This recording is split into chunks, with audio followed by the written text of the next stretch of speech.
ಜನ್ಮ ನೀಡಿದವಳು ಹೆಣ್ಣು, ಜೊತೆಯಾಗಿ ಬದುಕುವವಳು ಹೆಣ್ಣು, ನಿನ್ನಿಂದ ಜನಿಸಿದವಳು ಹೆಣ್ಣು, ನಿನ್ನೊಡನೆ ಜನಿಸಿದವಳು ಹೆಣ್ಣು. ಪ್ರೀತಿಯ JSS ರೇಡಿಯೋ 91.2 FM ಕೇಳುಗರಿಗೆಲ್ಲ ನಮಸ್ಕಾರ. ನಾನು ನಿಮ್ಮ ಬಾನುಲಿ ಗೆಳೆಯ ಶಿವಕುಮಾರ್. ಶ್ರೋತೃಗಳೇ, ಅಂತಾರಾಷ್ಟ್ರೀಯ ಮಹಿಳಾ ದಿನಾಚರಣೆಯ ವಿಶೇಷ ಕಾರ್ಯಕ್ರಮಕ್ಕೆ ತಮ್ಮೆಲ್ಲರಿಗೂ ಆತ್ಮೀಯವಾದ ಸ್ವಾಗತ.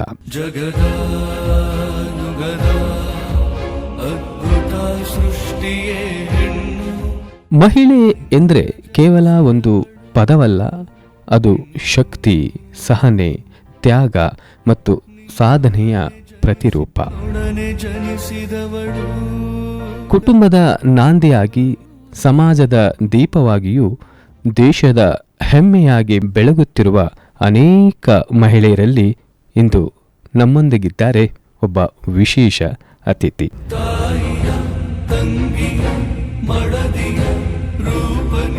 ಇವರು ಸರಳ ಜೀವನ ಮತ್ತು ಉದಾತ್ತ ಚಿಂತನೆಯ ಮೂಲಕ ಸಮಾಜದ ಸೇವೆಯಲ್ಲಿ ತೊಡಗಿಸಿಕೊಂಡು ಮಹಿಳಾ ಸಬಲೀಕರಣಕ್ಕೆ ತಮ್ಮದೇ ಆದ ಮುದ್ರೆ ಮೂಡಿಸಿರುವ ಹಾಗೂ ಮಹಾತ್ಮ ಗಾಂಧಿ ಸೇವಾ ಟ್ರಸ್ಟ್ನ ಸಂಸ್ಥಾಪಕರು ಹಾಗೂ ಲಯನ್ಸ್ ಕ್ಲಬ್ ಮೈಸೂರು ಶ್ರೀಗಂಧದ ಸಂಸ್ಥಾಪಕ ಅಧ್ಯಕ್ಷರಾದಂತಹ ಶ್ರೀಮತಿ ಜ್ಯೋತಿ ಮಂಜುನಾಥ್ ರವರು.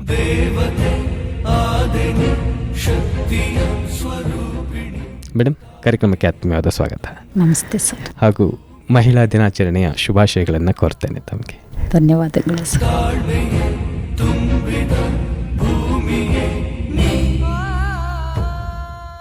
ಸಾಮಾನ್ಯವಾಗಿ ಮಹಿಳೆ ಅಂದ ತಕ್ಷಣ ಅವರು ಮನೆಗೆ ಸೀಮಿತ ಮನೆ ಕೆಲಸಗಳನ್ನು ಮಾಡಿಕೊಂಡು ಕುಟುಂಬವನ್ನು ಸಂಭಾಳಿಸ್ಕೊಂಡು ಮಕ್ಕಳನ್ನು ನೋಡ್ಕೊಂಡಿರೋದಷ್ಟೇ ಅವರ ಪ್ರಮುಖ ಜವಾಬ್ದಾರಿ ಅಂತ ನಾವು ಭಾವಿಸ್ಕೊಳ್ತೀವಿ.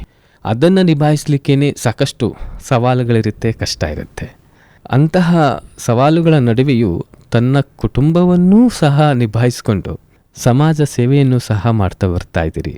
ಹೇಗೆ ಕುಟುಂಬದ ಜೊತೆ ಸಮಾಜ ಸೇವೆಯನ್ನು ಒಳಗೊಂಡಿದ್ದು ಯಾವಾಗ, ಅಥವಾ ಈ ಸೇವೆ ಆರಂಭ ಮಾಡಿದ್ದು ಯಾವಾಗ? ಇದಕ್ಕೆಲ್ಲ ಏನು ಪ್ರೇರಣೆ ತಮಗೆ? ಸರ್, ಹೆಣ್ಮಕ್ಳಿಗೆ ಆ ಶಕ್ತಿ ಇರುತ್ತೆ, ಆದರೆ ಈಚೆ ತೋರಿಸ್ಕೊಳ್ಳೋಕ್ಕೆ ಸಮಯ ಅವಕಾಶ ಬಂದಿರಲ್ಲ.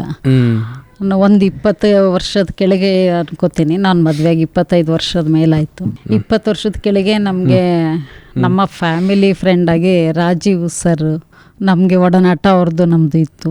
ಅವರು ಎವ್ರಿ ಸಂಡೇ ಪ್ರತಿ ಭಾನುವಾರ ಸ್ವಚ್ಛ ಭಾರತ್ ಅಭಿಯಾನ ಅಂತ ಶುರು ಮಾಡಿದರು. ಇಲ್ಲಿ ನಾನು ಪಕ್ಷದ ಬಗ್ಗೆ ಮಾತಾಡ್ತಾ ಇಲ್ಲ, ವ್ಯಕ್ತಿ ಬಗ್ಗೆ ಮಾತಾಡ್ತಿದ್ದೀನಿ. ಪ್ರತಿ ಭಾನುವಾರ ಬೆಳಗ್ಗೆ ಸ್ವಚ್ಛ ಭಾರತ್ ಅಭಿಯಾನದಲ್ಲಿ ನಾವು ಅವ್ರ ಫ್ಯಾಮಿಲಿ ಫ್ರೆಂಡ್ ಆಗಿರೋದ್ರಿಂದ ನಮ್ಮದೆಲ್ಲ ಗ್ರೂಪ್ ಇರ್ತಿತ್ತು.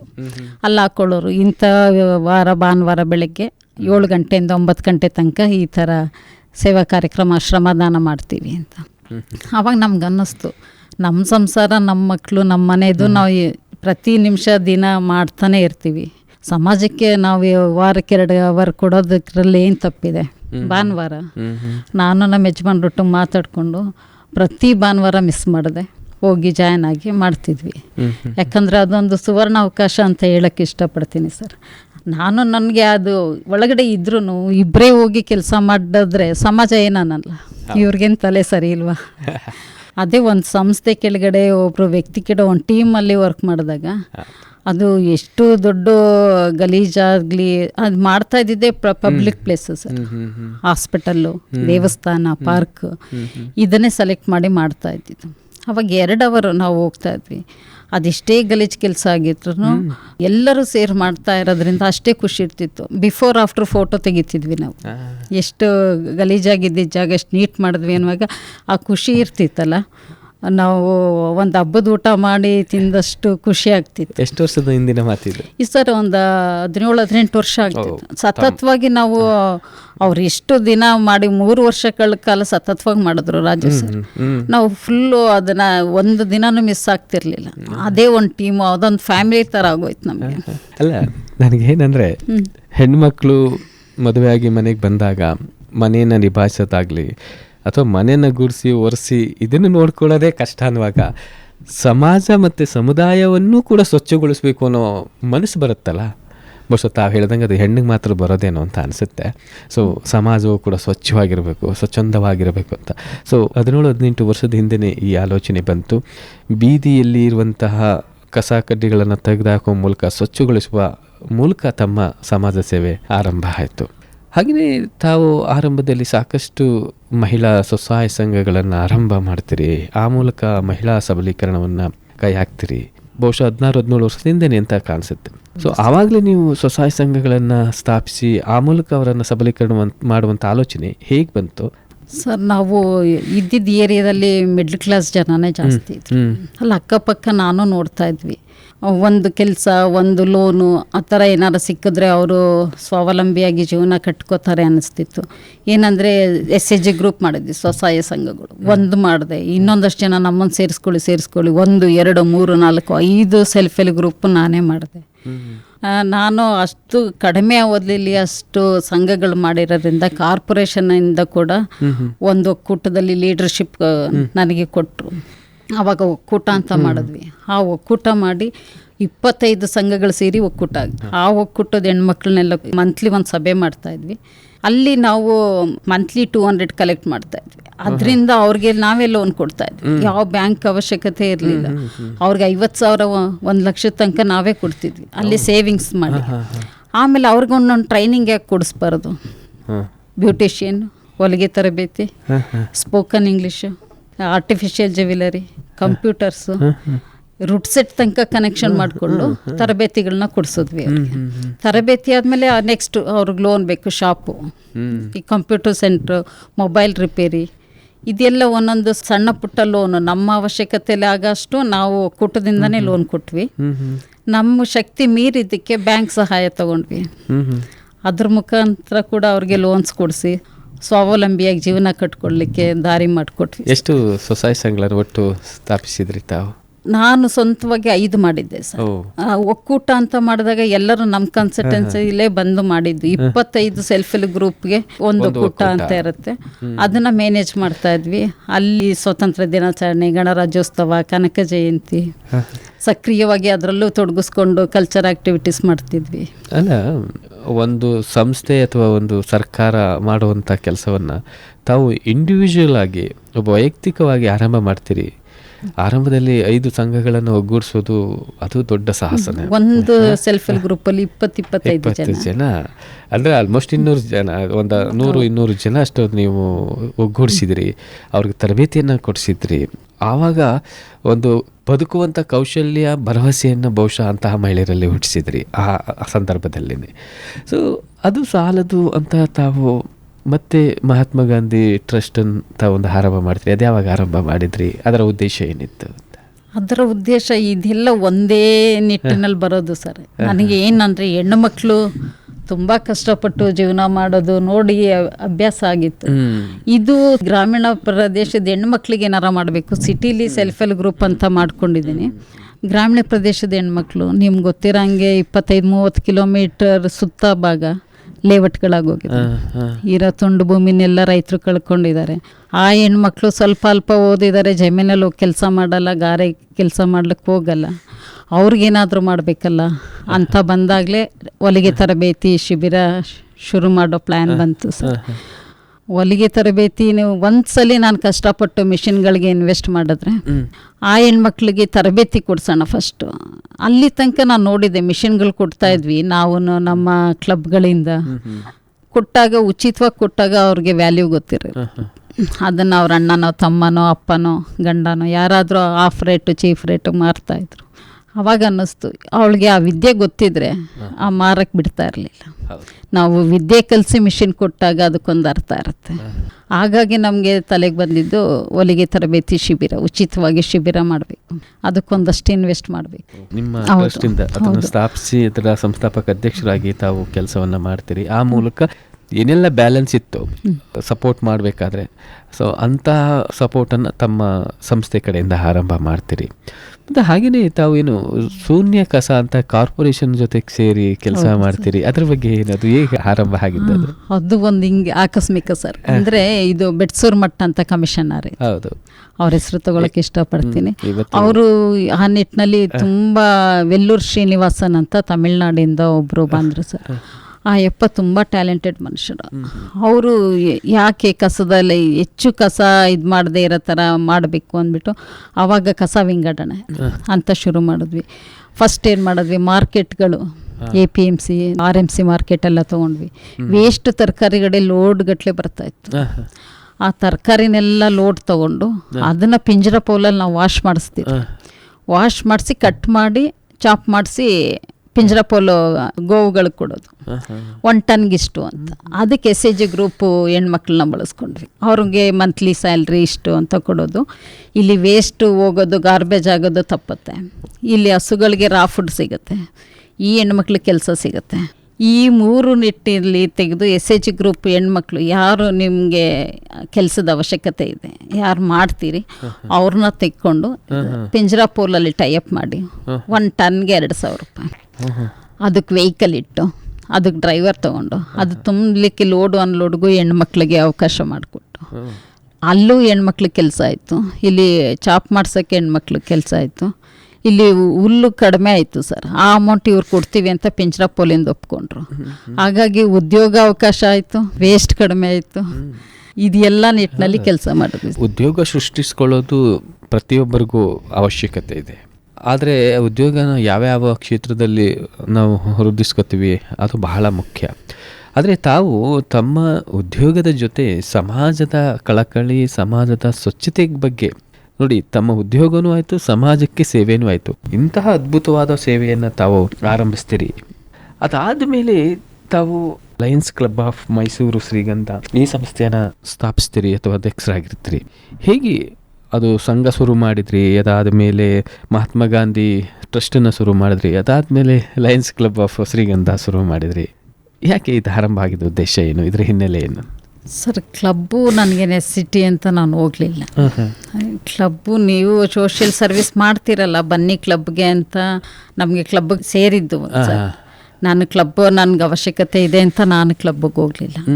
ಕ್ಲಬ್ ಅವರು ನಮ್ಮ ಸರ್ವಿಸ್ ಹೇಗಿದ್ರು ಮಾಡ್ತೀಯಲ್ಲಮ್ಮ, ಅಲ್ಲಿ ಮಾಡೋದು ಇಲ್ಲೂ ಮಾಡಿದ್ರೆ ಅಷ್ಟೇ, ಇನ್ನೇನಿಲ್ಲ. ಇಲ್ಲೂ ಸೋಷಿಯಲ್ ಆ್ಯಕ್ಟಿವಿಟೀಸ್ ಅಷ್ಟೇ. ಅಂದರೆ ನೀವು ಆಲ್ರೆಡಿ ಕೆಲಸ ಮಾಡ್ತಾ ಇದ್ರಿ, ಆ ಕೆಲಸವನ್ನು ಕ್ಲಬ್ ಜೊತೆ ಸೇರಿ ಮಾಡಿದ್ರೆ ಮತ್ತೆ ಇನ್ನೊಂದಷ್ಟು ಕೈಗಳು ಸೇರಿಕೊಳ್ತವೆ. ಸೊ ಇತರರಿಗೂ ಕೂಡ ಆ ಕ್ಲಬ್ನಲ್ಲಿರೋರಿಗೂ ಒಂದಷ್ಟು ಉತ್ತೇಜನ ಸಿಗುತ್ತೆ. ಸೊ ಆ ಮೂಲಕ ಇನ್ನಷ್ಟು ಹೆಚ್ಚು ಕೆಲಸ ಮಾಡಲಿಕ್ಕೆ ಒಂದು ಅವಕಾಶ ಆಗುತ್ತೆ ಅನ್ನೋ ಕಾರಣಕ್ಕೆ ಕ್ಲಬ್ಗೆ ಸೇರಿಕೊಂಡ್ರಿ. ಆದರೆ ನೀವು ಎಲ್ಲಿ ಸೇರಿಕೊಂಡ್ರು, ಏನೇ ಆರಂಭ ಮಾಡೋರು ಅದು ಭಾಳ ವಿಶೇಷವಾಗಿ ತಾವು ಮಾಡ್ತೀರಿ. ನೀವು ಆರಂಭದಿಂದಲೂ ರಸ್ತೆ ಕಸ ಗುಡಿಸ್ಬೇಕಾದ್ರೂ ಅದಕ್ಕೆ ಬಹಳ ಪ್ರಾಮಾಣಿಕವಾಗಿ ಮಾಡಿದ್ದೀರಿ. ಸೊ ಈ ಒಂದು ಲಯನ್ಸ್ ಕ್ಲಬ್ಗೆ ಸೇರ್ಕೊಂಡ ಮೇಲೂ ನಾರ್ಮಲ್ ಕ್ಲಬ್ಗಳು ಮಾಡೋ ಅಂಥದ್ದನ್ನು ಬಿಟ್ಟು ವಿಶೇಷವಾಗಿ ಒಂದು ಪ್ರಯತ್ನ ಮಾಡ್ತೀರಿ. ಅದಲ್ಲದೆ ಈ ದತ್ತು ಗ್ರಾಮಗಳನ್ನು ತಗೊಂಡು ಆ ಮೂಲಕ ಒಂದಷ್ಟು ಸೇವೆ ಮಾಡುವಂಥ ಒಂದು ಆಲೋಚನೆಗಳನ್ನು ಮಾಡ್ತೀರಿ. ಈ ಆಲೋಚನೆ ಬಂದಿದ್ದೇಗೆ? ಈ ದತ್ತು ಗ್ರಾಮದಲ್ಲಿ ಏನೆಲ್ಲ ಮಾಡಲಿಕ್ಕೆ ನಿಮ್ಮ ಆಲೋಚನೆಗಳಿದೆ ಅಂತ? ಸರ್, ಇಲ್ಲಿ ಮುಖಾಂತರ ನಾನು ನಮ್ಮ ಜಿಲ್ಲಾ ರಾಜ್ಯಪಾಲರನ್ನ ನೆನೆಸ್ಕೋತೀನಿ. ಅವ್ರ ಕನಸು ಸರ್ ಇದು. ಗ್ರಾಮ ದತ್ತು ತಗೊಂಡು ಒಂದು ಗ್ರಾಮದಲ್ಲೇ ಅದರ ಅಭಿವೃದ್ಧಿಗೆ, ಸಮಗ್ರ ಅಭಿವೃದ್ಧಿಗೆ ಶ್ರಮಿಸ್ಬೇಕು ಅನ್ನೋದು ಅವ್ರ ಕಾನ್ಸೆಪ್ಟ್ ಇತ್ತು. ಅದು ನನ್ನ ಜನ್ಮಭೂಮಿಯಾದ ಬಕ್ಕಳ್ಳಿ ಗ್ರಾಮದ ಋಣ ತೀರ್ಸೋದಕ್ಕೊಂದು ನಿಮ್ದು ಅಜ್ಜಿ ಊರು. ನೋಡಿ, ಇದು ಋಣ ತೀರ್ಸೋದು ಅಂದ್ರೆ ಅವ್ರನ್ನ ನೆನ್ಸ್ಕೋತೇನೆ ಸರ್. ನಾನೇ ಒಬ್ಳೆ ಹೋಗಿ ಏಕಾಏಕಿಯಲ್ಲಿ ಮಾಡಿದ್ರೆ ಅದು ಆಭಾಸ ಆಗ್ತಿತ್ತೋ ಏನೋ ಗೊತ್ತಿಲ್ಲ. ಇಡೀ ಒಂದು ಟೀಮ್, ನನ್ನ ಕ್ಲಬ್ ಟೀಮ್ 2 ಕ್ಲಬ್ ಸೇರಿ ನಾವು ಅದನ್ನ PDO ಮುಖಾಂತರನೇ ದತ್ತು ತಗೊಂಡು ಆ ಗ್ರಾಮದ ಸಮಗ್ರ ಅಭಿವೃದ್ಧಿಗೆ ಶ್ರಮಿಸ್ತೀವಿ ಸರ್. ಪರಿಸರಕ್ಕೋಸ್ಕರ 1000 ಗಿಡ ಹಾಕೋ ಯೋಜನೆ ಮಾಡ್ತೀವಿ. ಹೆಣ್ಣು ಮಕ್ಕಳಿಗೆ ಹೊಲಿಗೆ ತರಬೇತಿ ಕೊಡಿಸೋ ಮುಖಾಂತರ ಸ್ವಾವಲಂಬಿಯಾಗಿ ಜೀವನ ಮಾಡಲಿ ಅಂತ ಇದು ಮಾಡ್ತೀವಿ. ಕೌಶಲ್ಯ ಅಭಿವೃದ್ಧಿ ತರಬೇತಿ ಅಂದರೆ ಅಲ್ಪ ಸ್ವಲ್ಪ ಓದಿರೋ ಹೆಣ್ಮಕ್ಳು ನೋಟ್ಸ್ ಮಾಡೋರು ಟೈಲರಿಂಗ್ ಮಾಡ್ತಾರೆ. ಅದು ಅಕ್ಷರ ಜ್ಞಾನ ಇಲ್ಲದೆ ಇರೋ ಹೆಣ್ಣು ಮಕ್ಳಿಗೂ ಕೆಲಸ ಬೇಕಲ್ಲ ಅಂದ್ಬಿಟ್ಟು ಅವ್ರಿಗೆ ಸರ್ ಬುಟ್ಟಿ ಹಾಕೋದು, ಮ್ಯಾಟ್ ಹಾಕೋದು, ಪೇಪರ್ ಬ್ಯಾಗ್ ಮಾಡಿಸೋದು, ಅದ್ರ ಬಗ್ಗೆ ಟ್ರೈನಿಂಗ್ಗಳು ಕೊಡಿಸ್ತೀವಿ ಸರ್. ಮೆಗಾ ಹೆಲ್ತ್ ಕ್ಯಾಂಪ್ ಮಾಡ್ತೀವಿ ಊರಲ್ಲಿ, ಎಕೋ ಟೆಸ್ಟು, ECG. ಅಲ್ಲ, ನೀವು ಮೆಗಾ ಹೆಲ್ತ್ ಕ್ಯಾಂಪು, ಆದರೆ ನನಗೆ ಭಾಳ ಇಷ್ಟ ಆಗಿದ್ದು ತಾವು ಮಾಡೋ ಜಾನುವಾರುಗಳಿಗೆ ಹೆಲ್ತ್ ಕ್ಯಾಂಪ್ ಮಾಡ್ತೀರಿ ನಿಮ್ಮ ಊರಲ್ಲಿ. ಒಂದು ಕೋಳಿಯಿಂದ ಹಿಡಿದು ಕೋಳಿ, ಬೆಕ್ಕು, ನಾಯಿ, ಹಸುಗಳು, ಎಲ್ಲವನ್ನ ತಾವು ಸ್ಕ್ರೀನ್ ಮಾಡಿ ಅದಕ್ಕಿರುವಂಥ ತೊಂದರೆಗಳನ್ನು ಗುರುತಿಸಿ ಚಿಕಿತ್ಸೆಯನ್ನು ಕೊಡಿಸ್ತೀವಿ. ಇದು ಬಹಳ ವಿಶೇಷವಾಗಿದ್ದು ತಮ್ಮ ಹೆಲ್ತ್ ಕ್ಯಾಂಪ್ ಅಲ್ಲಿ. ಇದ್ರ ಬಗ್ಗೆ ಇದ್ರ ಬಗ್ಗೆ ಹೇಗಂದ್ರೆ ಸರ್, ಈಗ ನೀವು ತಿಳಿದಾಗೆ ಗ್ರಾಮಗಳೆಲ್ಲ ವೃದ್ಧಾಶ್ರಮಗಳಾಗ್ಬಿಟ್ಟಿವೆ. ಅಲ್ಪ ಸ್ವಲ್ಪ ಓದಿರೋರು ಊರು ಬಿಟ್ಟಿದ್ದಾರೆ ಸರ್. ಇರೋದು ಊರಲ್ಲಿ ನಮ್ಮ ಊರು, ನಮ್ಮ ಮನೆ, ನಮ್ಮ ಜಾಗ ಅಂತ ಇರೋರೇ ಹಿರಿಕರು. ಅವರು ಟೈಮ್ ಪಾಸ್ಗೂ ಜೀವನೋಪಾಯಕ್ಕೂ ಹಸು, ಎಮ್ಮೆ, ಕುರಿ ಈ ಥರ ಸಾಕಿದ್ದಾರೆ. ಅವುಗಳಿಗೆ ಏನೇ ತೊಂದರೆ ಆದರೂ ಅವರು ಗ್ರಾಮ ಬಿಟ್ಟು ಕರ್ಕೊಂಡೋಗಿ ತೋರಿಸೋದಕ್ಕೆ ಅನುಕೂಲತೆ ಇರಲ್ಲ. ಅವ್ರಿಗೆ ಏನೋ ಮೇಯಿಸ್ಲಿಕ್ಕೆ, ಹಾಲಿಗೆ ಅಂತ ಓಡಾಡ್ಬೋದು ಅಷ್ಟೆ. ಅದಕ್ಕೆ ಏನೇ ಬಂದರೂ ಅವ್ರಿಗೆ ಔಷಧೋಪಚಾರ ಮಾಡಬೇಕು ಅನಿಸಿದ್ರು ಡಾಕ್ಟ್ರುಗಳು ಸಿಗೋದಿಲ್ಲ. ಇದು ಗ್ರಾಮ ಸ್ವಲ್ಪ ರಿಮೋಟ್ ಏರಿಯಾ ಸರ್. ಹಾಗಾಗಿ ನನಗೆ ಅನಿಸಿದ್ದು ಈ ಟೈಮಲ್ಲಿ ತಮಿಳ್ನಾಡಲ್ಲಿ ಅಕ್ಕಿ ಜ್ವರ ಅಂತ ಶುರುವಾಯಿತು. ಹಾಗಾಗಿ ಇದು ಈ ಥರ ಬರುತ್ತೆ, ಕಾಲುಬಾಯಿ ಜ್ವರ ಬರುತ್ತೆ ಜಾನುವಾರುಗಳಿಗೆ. ಜಂತುಳುಗಳ ಔಷಧಿ ಕೊಡೋದಿರುತ್ತೆ. ಆಮೇಲೆ ನೊಣಗಳು ಬರ್ತವೆ ಅಂತಾರೆ ಅವ್ರ ಭಾಷೆಯಲ್ಲಿ, ಅದಕ್ಕೆ ಸ್ಪ್ರೇ ಮಾಡಿಸೋದಿರುತ್ತೆ. ಯಾಕೆ ಮೂಕ ಪ್ರಾಣಿಗಳು ಹೇಳ್ಕೊಳಕ್ಕಾಗಲ್ಲ ಸರ್. ಈಗ ನಾವಂತೀವಿ ತಲೆನೋವು, ನೆಗಡಿ, ಜ್ವರ ಅಂತ, ಅವಕ್ಕೆ ಹೇಳಕ್ಕಾಗಲ್ಲ. ನಾವು ಜಾನುವಾರು ಕ್ಯಾಂಪ್ ಮಾಡಬೇಕು ಅಂದ್ಬಿಟ್ಟು ಡಂಗೂರ ಸಾರಿಸಿ ಊರಲ್ಲೆಲ್ಲ ಸಾಕು ಪ್ರಾಣಿಗಳು, ನಿಮ್ಮ ಮನೇಲಿ ಏನೇ ಸಾಕಿದ್ದೀರಾ ಎಲ್ಲನೂ ತೊಗೊಂಬಂದು ಟೆಸ್ಟ್ ಮಾಡಿಸ್ಕೊಳ್ಳಿ, ಪರೀಕ್ಷೆ ಮಾಡಿಸಿ ಅಂತ ನಾನು ವೆಟರ್ನರಿ ಡಾಕ್ಟರ್ಗಳನ್ನೆಲ್ಲ ರಿಕ್ವೆಸ್ಟ್ ಮಾಡಿ ಅಲ್ಲಿ ಕ್ಯಾಂಪ್ ಮಾಡಿಸ್ಬೇಕು ಸರ್ ಅಂತ, ವಿತ್ ಮೆಡಿಸನ್, ತಪಾಸಣೆ ಮತ್ತು ಚಿಕಿತ್ಸೆ. ಅಲ್ಲ, ಇದು ಬಹಳ ಬಹಳ ಹೆಮ್ಮೆ ಪಡ್ಬೋದು ಮತ್ತು ಪ್ರಶಂಸೆ ಪಡಬೇಕಾದಂಥ ವಿಚಾರ. ನಾವೆಲ್ಲ ಮಾತಾಡ್ತೀವಿ, ತಾವು ಹೇಳ್ದಂಗೆ ನನಗೇನೇನು ಹುಷಾರಿಲ್ಲ ಅಂತ ಹೋದರೆ ಡಾಕ್ಟರ್ ಹತ್ರ ಹೋಗ್ತೀವಿ. ಬಟ್ ಮೂಕ ಪ್ರಾಣಿಗಳಿಗೆ ಅವ್ರ ಒಳಗಡೆ ಏನು ತೊಂದರೆ ಆಗ್ತಾಯಿದೆ ಅಂತ ಗೊತ್ತಾಗಲ್ಲ. ಈವನ್ ಗೊತ್ತಾದ್ರೂ ಅದನ್ನು ಕರ್ಕೊಂಡು ಹೋಗೋಕ್ಕೆ ಮನಸ್ಸು ಮಾಡಲ್ಲ. ಮನಸ್ಸಿದ್ರೂ ಕಷ್ಟ ಆಗುತ್ತೆ ದೂರ ಎಲ್ಲ ಹೋಗಲಿಕ್ಕೆ. ಸೊ ಅಂತಹ ಒಂದು ಒಳ್ಳೆಯ ಕೆಲಸವನ್ನು ನಿಜವಾಗ್ಲೂ ಅಪ್ರಿಷಿಯೇಟ್ ಮಾಡೋಂಥ ಕೆಲಸ ಮೇಡಮ್. ಬಹುಶಃ ಇತ್ತೀಚೆಗೆ ತಮ್ಮನ್ನು ನಾವು ನೋಡ್ತಾ ಇದ್ದೀವಿ ಏನೆಲ್ಲ ಕೆಲಸ ಮಾಡ್ತಿದ್ದೀರಿ ಅಂತ. ಆದರೆ ತಾವು ಕೋವಿಡ್ ಟೈಮಲ್ಲೇ ಸಾಕಷ್ಟು ಕೆಲಸಗಳನ್ನು ಮಾಡಿದ್ರಿ. ಅಂದರೆ ಯಾವ ಕೋವಿಡ್ನಿಂದ ಈಚೆ ಬರೋಕ್ಕೆ ಭಯ ಆಯ್ತಿತ್ತೋ, ಅದರಲ್ಲೂ ಮಹಿಳೆಯರಂತ ಈಚೆ ಬರ್ತಿರ್ಲಿಲ್ಲ. ಅಂಥ ಸಂದರ್ಭದಲ್ಲಿ ತಾವು ಈಚೆ ಬಂದು ಆ ಕೋವಿಡ್ ಸೈನಿಕರಾಗಿ ಅಥವಾ ಸಾಕಷ್ಟು ಜನರಿಗೆ ಸಹಾಯ ಮಾಡ್ತೀರಿ. ಇದ್ರ ಬಗ್ಗೆ ತಾವೇನಾದ್ರು ಹಂಚ್ಕೊಳ್ಬೋದು? ಆ ಸಂದರ್ಭದಲ್ಲಿ ಏನೆಲ್ಲ ಚಾಲೆಂಜ್ ಇತ್ತು, ಆ ಚಾಲೆಂಜನ್ನು ಮೀರಿ ಹೇಗೆ ಸಹಾಯ ಮಾಡ್ಲಿಕ್ಕೆ ಸಾಧ್ಯ ಆಯಿತು? ಆಗ ನಾನು zero waste management sir 14th ಶುರು ಮಾಡಿದ್ದೆ. 2014ರಿಂದ ಸತತವಾಗಿ 20 ತನಕ ಮಾಡಿದೆ, 21 ತನಕನೂ ಮಾಡಿದೆ. ಕೋವಿಡ್ ಪೀರಿಯಡ್ ಫುಲ್ಲು ಅಲ್ಲಿ ಸುಧಾ ಕೆಲಸದವರು ನಮಗೆ ಕೈ ಕೊಟ್ಟರು. ಆಗ ನಾನು JP ನಗರ, ಈ ಸಮಯದಲ್ಲಿ ಭೈರಪ್ಪಣ್ಣವ್ರನ್ನ ಜ್ಞಾಪಿಸ್ಕೊತೀನಿ. ಮೇಯರ್ ಕಾರ್ಪೊರೇಟರ್ ಆಗಿದ್ದರು JP ನಗರದಲ್ಲಿ. ಅವರೊಂದು ಸಹಕಾರ ಬೆಂಬಲದಿಂದನೇ ನಾನು ಅಲ್ಲಿ ಸಕ್ರಿಯವಾಗಿ 6 ವರ್ಷ 7 ವರ್ಷದ ಕಾಲ ಕೆಲಸ ಮಾಡಲಿಕ್ಕೆ ನನಗೆ ಧೈರ್ಯ ಬಂದಿದ್ದು ಸರ್. ಅಂದರೂ ಪೌರ ಕಾರ್ಮಿಕರ ಜೊತೆ ಮಾಡಬೇಕಿತ್ತು ಕೆಲಸ. ಏನು ಕಸ ವಿಂಗಡಣೆ ಮಾಡ್ತೀವಿ ಅದು ಅವರೇ, ಆಟೋಲಿ ಬರ್ತಾಯಿತ್ತು, ಅದು ವಿಂಗಡಣೆ ಮಾಡಬೇಕಿತ್ತು. ಅಂದರೆ ತುಂಬ ಅವ್ರುಗಳಲ್ಲಿ ಆಕಸ್ಮಿಕ ದಿನ ಒಂದೊಂದು ಚಾಲೆಂಜಿಂಗ್ ಸರ್ ನಮಗೆ. ಒಂದು ಸಲ ಹಾವು ಕಚ್ಚೋದು, ಅಲ್ಲಿ ನಮ್ಗೆ ಕೊಡ್ತಾ ಇದ್ದಿದ್ದ ಸ್ಮಶಾನ ಜಾಗ. ಈ ಕೆಲಸ ಎಲ್ಲ ಬೆಡ್ಸೂರ್ ಮಠ ಸರ್ ಪೀರಿಯಡಲ್ಲಿ 9 ಝೀರೋ ವೇಸ್ಟ್ ಮ್ಯಾನೇಜ್ಮೆಂಟ್ ಶುರುವಾಯಿತು. ಎಲ್ಲ ಹೆಣ್ಮಕ್ಳಿಗೆ ಕೊಟ್ಟರು, SHG ಗ್ರೂಪ್ ಅವ್ರಿಗೆ ಎಲ್ಲ ಕೊಟ್ಟಿದ್ದೆ ಸ್ಮಶಾನ. ಇನ್ನೆಲ್ಲೂ ಜಾಗ ಪಬ್ಲಿಕ್ ಕೊಡೋಕ್ಕೆ ಇಷ್ಟಪಡ್ತಿರ್ಲಿಲ್ಲ, ಪಾರ್ಕ್ ಇರ್ಕಲ್ಲೆಲ್ಲ ಕೊಡ್ತಾ ಇರಲಿಲ್ಲ ಸರ್. ಹಾಗಾಗಿ ಸ್ಮಶಾನದಲ್ಲಿ ಇಲ್ಲಿ ಪೌರಕಾರ್ಮಿಕ ಸ್ಮಶಾನ ಅಂತಲೇ ಇತ್ತು. ಇಲ್ಲೇನು ಅಂದರೆ ಆಕ್ಸಿಡೆಂಟ್ ಬಾಡಿ, ಸೂಸೈಡ್ ಆಗಿರೋರದೇ ಇಲ್ಲಿ ಬರ್ತಾಯಿತ್ತು.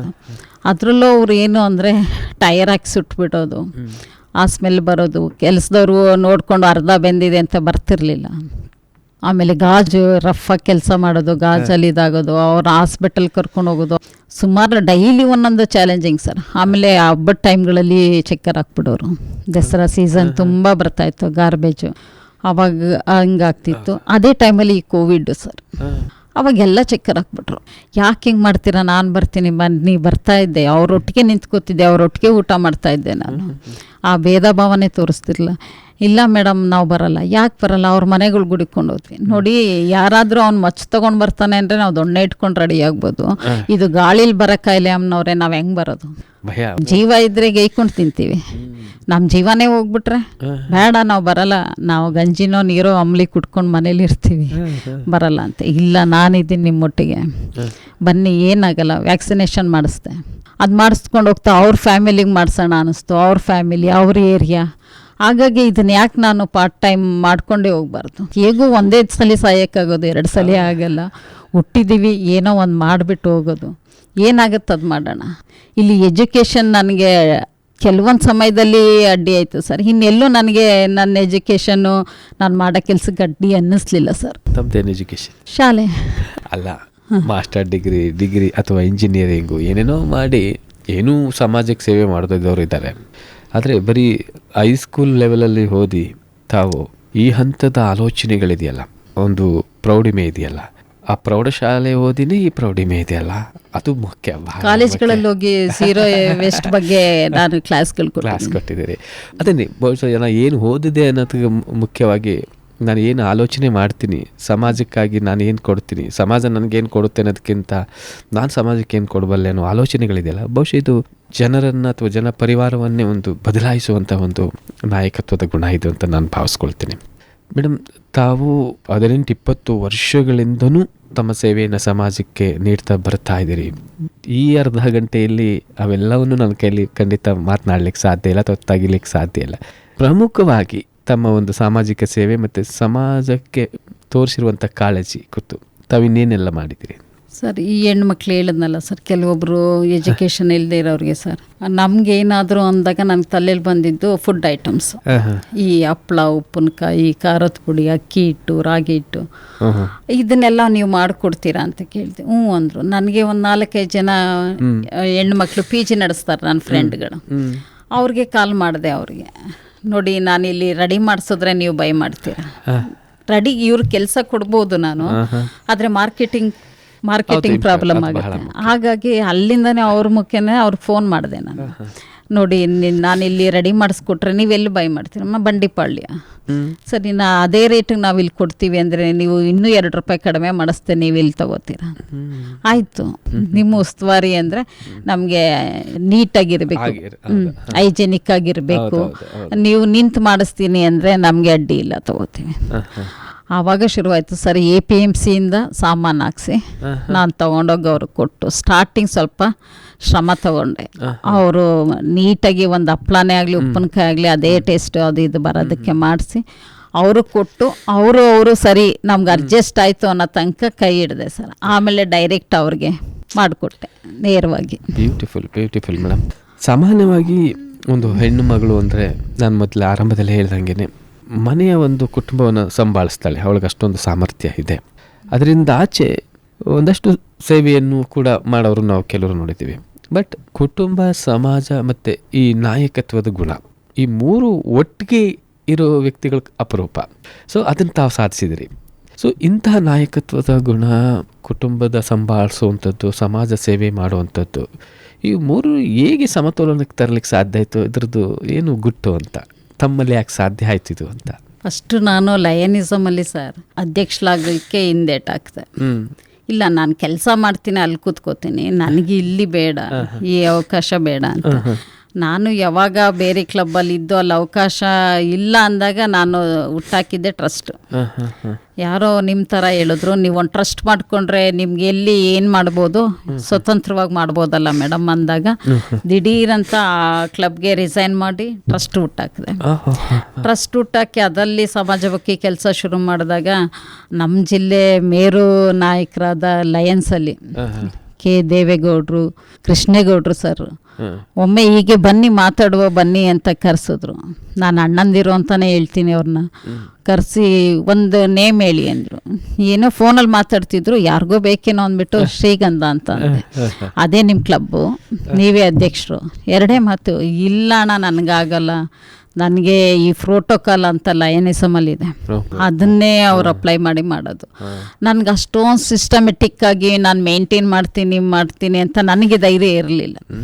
ವೇದಿಕೆ ಕಾರ್ಯಕ್ರಮ ನಿಭಾಯಿಸ್ತೀನಿ ಇದೆಲ್ಲ ನನಗಿರಲಿಲ್ಲ. ಹಾಗಾಗಿ ನನಗೆ ಸಾಧ್ಯ ಇಲ್ಲ, ನಮ್ಮ ಯಜಮಾನ್ರು ಮಾಡೋಣ, ನನಗೆ ಬೇಡಿ ಅಂದೆ. ಇಲ್ಲ ನೆಕ್ಸ್ಟ್ ಅವ್ರು ಆಗ್ತಾರೆ ಮುಂದೆ, ಫಸ್ಟ್ ನೀವಾಗಿ ಅಂತ ನನ್ನಲ್ಲಿ ಆ ನಾಯಕತ್ವ ಗುಣ ಇದೆ ಅಂತ ಗುರುತಿಸಿ ಕ್ಲಬ್ ಮಾಡಿಕೊಟ್ಟಿದ್ದೆ ಆ ಪುಣ್ಯಾತ್ಮರು ಸರ್. ಒಂದು ನಿಮ್ಮಲ್ಲಿರೋ ಗುಣ ಸಹಜವಾಗಿದ್ರೂ ಗುರುತಿಸೋದು ಕೂಡ ಭಾಳ ಅಷ್ಟೇ ಮುಖ್ಯ. ಆದರೆ ಅದರಿಂದ ಆಚೆ ಅದನ್ನೆಲ್ಲ ಗುರುತಿಸಂಗೆ ಮಾಡ್ತಾರಲ್ಲ ನಿಮ್ಮ ಮನೆಯವರು, ಪತಿಯವರು, ನಿಜ ಸರ್, ಉತ್ತೇಜನ ನೀಡ್ಸಲ್ಲ, ಪ್ರೋತ್ಸಾಹ ನೀಡ್ತಲ್ಲ, ಇದು ಎಲ್ಲಕ್ಕಿಂತ ಗ್ರೇಟ್ನೆಸ್ ಅದು. ಸೊ ಆ ವಿಚಾರದಲ್ಲಿ ನಿಮ್ಮ ಕುಟುಂಬದ ಬಗ್ಗೆ ನಾನು ಹೇಳಲೇಬೇಕು ಸರ್. ನಮ್ಮ ಮನೆಯವರು, ನಮ್ಮ ಯಜಮಾನ್ರು, ನಾನು ಏನೇ ಈಗ ಮಾಡ್ಬೋದಲ್ವ, ಹಿಂಗೆ ಮಾಡ್ಬೋದಲ್ವ, ಹೆಂಗೆ ಅಂತೀರ ಅಂದರೆ ಆಯಿತು ನೋಡ್ಕೊಂಡು ಮಾಡು, ನಾನು ಇರ್ತೀನಿ ಜೊತೆಲಿ, ಮಾಡೋಣ, ಹೋಗೋಣ. ಯಾವುದೇ ಒಂದು ಕೂಡ ಈ ಒಂದು ಸರ್ವಿಸ್ ಇದೆ ಅಂದಾಗಲಿ ಈ ಥರ ಇದೆ ರೀ, ಹೋಗ್ಬೇಕು, ಹೇಗೆ ಮಾಡೋಣ, ಏನು ನಾವಿಬ್ಬರು ಫಸ್ಟ್ ಮಾತಾಡ್ಕೋತೀವಿ, ಫಸ್ಟ್ ಏನು ಮಾಡ್ಕೋಬೇಕು ಮಾಡ್ಕೊಂಡು ಮುಗಿಸ್ಕೊಂಡು. ನನ್ನ ಮಕ್ಕಳು ಅದೇ ಥರ ಸಹಕಾರ ಕೊಡ್ತಾರೆ ಸರ್. ಇಬ್ಬರು ಹೆಣ್ಮಕ್ಳಿದ್ದಾರೆ, ಮನೆಯದೆಲ್ಲ ಮುಗಿಸ್ಕೊಂಡು ನಾವು ಸಮಾಜಮುಖಿ ಕೆಲಸಗಳಲ್ಲಿ ತೊಡಗಿಸ್ಕೊಂಡು ಬರ್ತೀವಿ. ಎಲ್ಲ ಯಶಸ್ವಿ ಪುರುಷರಿಂದ ಹೆಣ್ಮಕ್ಳು ಇರ್ತಾರೆ ಅಂತಾರೆ, ನನ್ನಿಂದ ನಮ್ಮ ಮನೆಯವರು ಸದಾಕಾಲ ಇರ್ತಾರೆ ಅಂತ ಹೇಳಿ ಖುಷಿ ಪಡ್ತೀನಿ ಸರ್. ಅಲ್ಲ, ಮಹಿಳೆ ಅಬಲೆ ಎಲ್ಲ ಅವಳು ಸಬಲೆ ಅಂತೀವಿ, ಆದರೆ ಬರೀ ಮಾತಿಗೆ ಮಾತ್ರ ನಾವು ಹೇಳ್ತೀವಿ. ಆದರೆ ಅವಳು ಸಬಲೆ ಅಂತ ಆಗಬೇಕಂದ್ರೆ ನಮ್ಮ ಉತ್ತೇಜನ, ಪ್ರೋತ್ಸಾಹ ಬೇಕು. ಅಂತಹ ಪ್ರೋತ್ಸಾಹವನ್ನು ತಮ್ಮ ಮನೆಯವರು ನೀಡಿದ್ದಾರೆ. ಬಹುಶಃ ಈ ಮೂಲಕ ನಾನು ಅವರಿಗೂ ಕೂಡ ಅಭಿನಂದನೆಗಳನ್ನು ಸಲ್ಲಿಸ್ತೇನೆ, ಧನ್ಯವಾದಗಳನ್ನು ಅರ್ಪಿಸ್ತೇನೆ. ನಾನು ನಿಮ್ಮ ಸ್ಟೇಷನ್ ಮುಖಾಂತರ ನನ್ನ ಫ್ಯಾಮಿಲಿ, ನನ್ನ ಮಕ್ಕಳು, ನಮ್ಮ ಯಜಮಾನ್ರಿಗೂ ಸದಾ ಹೇಳ್ತೀನಿ ಸರ್. ಆ ಒಂದು ಸಹಕಾರ ಸ್ಫೂರ್ತಿದೆ ನನಗೆ ಇಲ್ಲಿ ತನಕ ಕರ್ಕೊಂಬಂದಿದೆ. ಒಟ್ಟಾರೆ ಹೇಳೋದಾದರೆ ಮೇಡಮ್, ಇಂದು ವಿಶ್ವ ಮಹಿಳಾ ದಿನಾಚರಣೆ. ಈ ಮಹಿಳಾ ದಿನಾಚರಣೆ ಎಂದು ಮಹಿಳೆಯರ ಸಬಲೀಕರಣ, ಅವರ ಕನಸುಗಳನ್ನು ನನಸು ಮಾಡುವ ನಿಟ್ಟಿನಲ್ಲಿ ಅವರಿಗೆ ಉತ್ತೇಜನ ನೀಡುವಂಥ ಹಲವು ಕಾರ್ಯಚಟುವಟಿಕೆಗಳು ನಡೆಯುತ್ತೆ. ಸೊ ತಾವು ಹೇಳೋದಾದರೆ ನಮ್ಮ ಮಹಿಳೆಯರಿಗೆ ಏನು ಸಂದೇಶವನ್ನು ಕೊಡಲಿಕ್ಕೆ ಇಷ್ಟಪಡ್ತೀರಿ ಸರ್? ಎಲ್ಲ ಮಹಿಳೆಯರಲ್ಲೂ ವಿಶೇಷವಾದ ಶಕ್ತಿ ಇದೆ, ಜ್ಞಾನ ಇದೆ, ಎಲ್ಲರಿಗೂ ಇರುತ್ತೆ. ಫಸ್ಟು ಅವರು ಧೈರ್ಯ ಮಾಡಿ ಬರಬೇಕು ಸರ್. ಆಮೇಲೆ ಅವ್ರ ಆರೋಗ್ಯ ಫಸ್ಟು ನೋಡ್ಕೋಬೇಕು. ಅವ್ರ ಆರೋಗ್ಯದಿಂದಿದ್ದರೆ ಆ ಒಂದು ಮನೆ, ಆ ಒಂದು ಕುಟುಂಬ ಸದೃಢವಾಗಕ್ಕೆ ಸಾಧ್ಯ ಸರ್. ಹಾಗಾಗಿ ಎಲ್ಲರಲ್ಲೂ ನಾವೇನು ತರಬೇತಿಗಳು ನಮ್ಮ ಕೈಲಾಗಿದ್ದು ನಾವು ಮಾಡ್ಕೊಂಡು ಬರ್ತೀವಿ, ಆ ತರಬೇತಿನ ಅವರು ಉಪಯೋಗ ಪಡಿಸ್ಕೊಂಡು ಅವ್ರ ಕುಟುಂಬನ ಸ್ವಾವಲಂಬಿಯಾಗಿ ಬದುಕಲಿಕ್ಕೆ, ಆರೋಗ್ಯವಾಗಿರಲಿಕ್ಕೆ ಹೆಣ್ಮಕ್ಳೇ ಕಾರಣ ಸರ್. ಅವ್ರು ಬರಬೇಕು, ಅವ್ರು ಧೈರ್ಯ ಮಾಡಬೇಕು, ಅವ್ರ ನಿರ್ಧಾರಗಳು ತಗೋಬೇಕು. ಎಲ್ಲ ಹೆಣ್ಮಕ್ಳಿಗೆ ಹೇಳೋದಷ್ಟೇ, ನಿಮ್ಮಲ್ಲಿ ಆ ಶಕ್ತಿ ಇದೆ, ಬಳಸ್ಕೊಳ್ಳಿ, ಉಪಯೋಗಿಸ್ಕೊಂಡು ಬನ್ನಿ. ನಮ್ಮಲ್ಲಿ ಏನು ಮೈನಸ್ ಪಾಯಿಂಟ್ ಇದೆ ಅದನ್ನು ತೋರ್ಪಡಿಸ್ಕೊಂಡು, ನಾನು ಇಷ್ಟೇ ಓದಿರೋದು, ನಾನು 10ನೇ ತರಗತಿ ಓದಿದೆ ಅಂತ ನಾನು ಮನೇಲೇ ಇದ್ದಿದ್ರೆ ಸರ್, ನಾನು ನಿಜ ಇದೆಲ್ಲ ಇದು ಮಾಡೋಕ್ಕಾಗ್ತಿರ್ಲಿಲ್ಲ. ಬಹುಶಃ ಅಕ್ಷರ ಓದ್ಲಿಕ್ಕೆ ಬರೀಲಿಕ್ಕೆ ಬಂದರೆ ಸಾಕು ಅಂತ ಅನಿಸುತ್ತೆ, ಕೆಲವು ವ್ಯವಹಾರಗಳಿಗೆ ಬೇಕಾಗತ್ತೆ. ಹೌದು, ಇದು ನಮ್ಮ ತಂದೆಯವ್ರ ಮಾತು ಸರ್. ನಾವು ಕಾಲೇಜಿಗೆ ಕಳಿಸಿ ಅಂತ ಹೇಳಿದಾಗ, ನಾವು ನಿಮ್ಮ ಕೈಲಿ ದುಡಿಸ್ಕೊಂಡು ತಿನ್ನೋ ಅವಶ್ಯಕತೆ ಇರಲ್ಲ, ನೀವು ಕಾಗದ ಪತ್ರ ಓದ್ಕೊಂಡಾದ್ರೆ ವಿದ್ಯೆ ಇದ್ರೆ ಸಾಕು ಅಂತ ಹೇಳಿ ನಮಗೆ ವಿದ್ಯಾಭ್ಯಾಸ ಅಲ್ಲಿಗೆ ಇದು ಮಾಡಿದ್ರು ಸರ್, ಸ್ಟಾಪ್ ಮಾಡಿ. ಆ ವಯಸ್ಸಿನಲ್ಲಿ, ಆ ಸಂದರ್ಭದಲ್ಲಿ SSLCನೇ ಗ್ರೇಟ್ ತಂದೆ ಕೊಡಿಸಿದ್ದಾರೆ. ಬಟ್ ಅದನ್ನ ಇಟ್ಕೊಂಡು ಏನೆಲ್ಲ ಸಾಧನೆ ಮಾಡ್ಬೋದು ಅನ್ನಲಿಕ್ಕೆ ನಿಮ್ಮ ಮನೆಯವರ ಉತ್ತೇಜನ ನೀಡಿದ್ದಾರೆ. ಬಹುಶಃ ತಾವು ಎಲ್ಲಕ್ಕೂ ಒಂದು ಆದರ್ಶ ಆಗಿದ್ದೀರಿ. ಈ ದಿನ ಒಂದು ಶಿಕ್ಷಣ, ಹೆಚ್ಚು ಪದವಿಗಳನ್ನು ಪಡ್ಕೊಳ್ಬೇಕಾಗಿಲ್ಲ ಸಮಾಜ ಸೇವೆ ಮಾಡಲಿಕ್ಕೆ ಅಥವಾ ಒಳ್ಳೆ ಬದುಕನ್ನು ಕಟ್ಕೊಳ್ಳಿಕ್ಕೆ ಅನ್ನೋದು ಒಂದು ಸಂದೇಶ. ಆದರೆ ಒಂದು ಮಹಿಳೆ ಮನಸ್ಸು ಮಾಡಿದರೆ ಏನೆಲ್ಲ ಮಾಡಲಿಕ್ಕೆ ಸಾಧ್ಯತೆ ಇದೆ.